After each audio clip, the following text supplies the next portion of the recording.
Hey, my name is Stix and welcome back to your weekly Gacha recap, a video series where I go over the latest news, pre-registrations, test phases, new releases, juicy drama, everything that happened in the Gacha genre over the course of the last week mattered to me in one easy to digest format. If this is your first time here, consider joining our Stix subreddit. We go over everything concerning the Gacha genre, react to all of this on stream every single week. We have a lot to talk about, so let's go ahead and jump right in.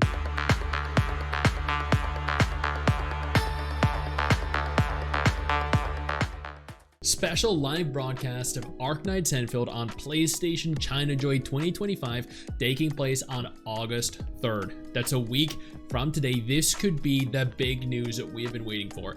Arknights Endfield might finally be getting a release. It's probably unlikely, let's be honest here, but this has the potential to be big. Admittedly though, I think the big reveal is going to happen at the Tokyo Game Show 2025, but I mean, who knows?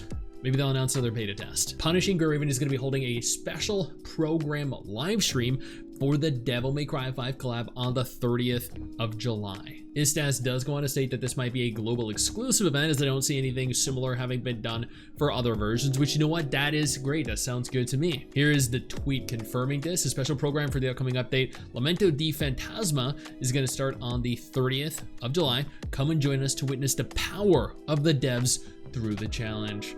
This is going to be one of the biggest, sickest collabs in Gacha gaming today. Not only did Musume manage to break into the top 10 best-selling games on Steam, but it also hit the #1 spot, dethroning every single other game. And if that wasn't already accomplishment enough, Musume Pretty Derby reached 150,000 followers over on Twitter. Players got rewarded for hitting the #1 bestseller. Players got rewarded for hitting 150,000 followers, and they've gone up almost 20,000 followers since the last time I checked this. They've gone up. This was done on the 25th. It has been a grand total of 24 hours, and they've gone up another almost 50,000 followers in a day. This game is, I think this isn't showing any signs of slowing down, and this is unrivaled. Closed beta test recruitment event has begun for Blue Protocol Star Resonance. I'm super excited. I admittedly don't need a pre-register. I can't say why yet. I can only tell you that I don't need a pre-register, but I mean, you definitely need to, especially if you're anticipating playing it. Wuthering Waves released their patch 2.5, and oh my god, I mean, I'm not gonna be streaming this today. I will be streaming it tomorrow, Monday, at like, I don't know, 1:30, 2:30 p.m. Eastern Standard Time. But I have heard such insane things about this update that I cannot wait to experience it with all of you live together. Neverness to Everness released their containment update for future content development planning. This I went over on stream. I'm gonna have a dedicated video coming in the next few days, but suffice it to say, I am very impressed with what they revealed. They are overhauling a significant number of features, improving the game in almost every area I think needs improved. If they manage to somehow stick to this and polish the areas that really do need it, then hey, they're gonna have a huge hit on their hands. Project Bang Bang is getting censored. I know the thread here says because of women's shoulders. I couldn't find direct reference to the shoulders in specific, but essentially what the thread goes on to confirm is that these characters are too attractive, and some people are upset. The characters are showing too much, they're too revealing, and that's honestly kind of weird given this is a very suggestive gacha game targeting women and the stuff that the males do, and it's a very weird direction to take it. I have a video on this with all of my thoughts. I think it's really weird. I don't support censorship in any capacity, so to me this is a big F, and I hope they revert these changes and they just continue to pursue whatever their original vision was. Infinity Nikki is suffering from additional drama. This time, interestingly enough, it's not from the devs or the publishers themselves. No, in this instance, they made a mistake like they always seem to with the graphics for a new update, and someone made a joke. They said in reference to the typo that maybe the publisher should stick to using Google Translate in the end rather than attempting to do it in-house. And he proceeded to get a ton of downvotes and then receive death threats.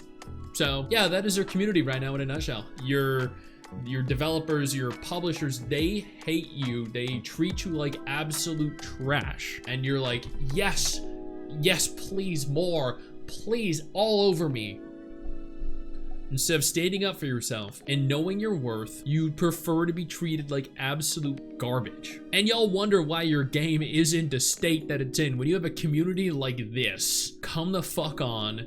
This is deplorable. Before we go any further, I do want to take a moment here to thank all of my incredible patrons over on Patreon and my YouTube channel members who allow for me to continue to do dedicated videos like this every single day. You guys are absolutely phenomenal, and I genuinely cannot thank you all enough for the support. Danmachi Battle Chronicle is getting an offline version for Japan only. I have a video coming for this as well, but man, like this, I love when developers release a gacha game in an offline format because it provides players the opportunity here to really get to not only experience but re-experience continuously what they had access to when the game was a live service game. In this instance, I don't fully support it due to the fact that this is going to be a Japanese exclusive.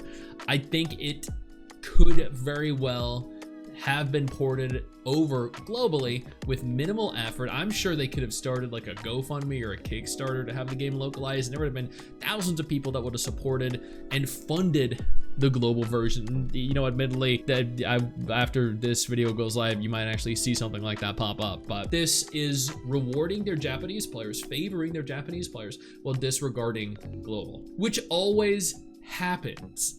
It's so disappointing to see. Love and Deepspace players are getting 20 free pulls for getting first place on the Chinese App Store. 20!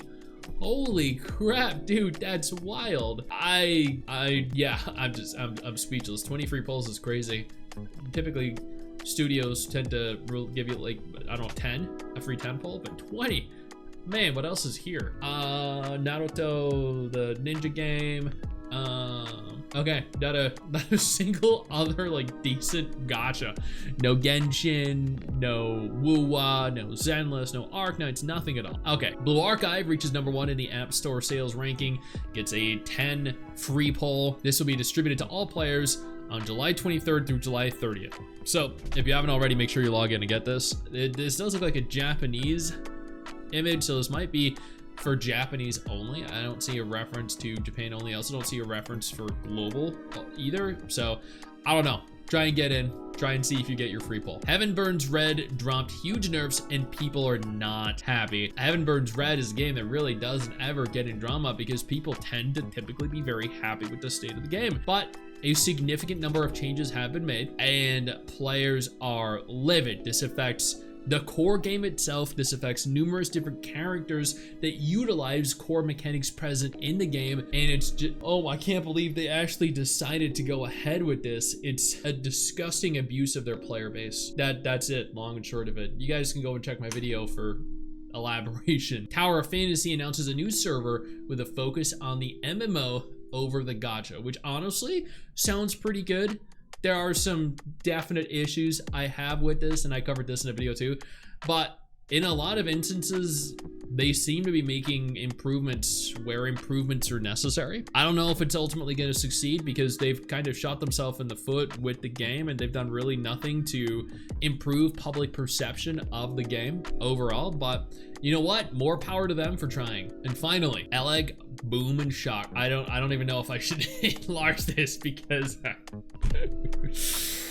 it's a little much, I think, even for this video, but this got 1.2 million views. This might be one of the most viewed skins in gacha history, and it makes complete and utter sense as to why that is. If you don't play Nikke, I am so sorry. You're freaking missing out, because this game has some of the best looking characters in gacha, period. And that is everything that happened in the gacha genre over the course of the last week. You are now up to date. You're welcome. I know you think that you just hit the end of the video, and technically, yeah, you have. And I know your first reaction is to close out of it at this juncture, but don't.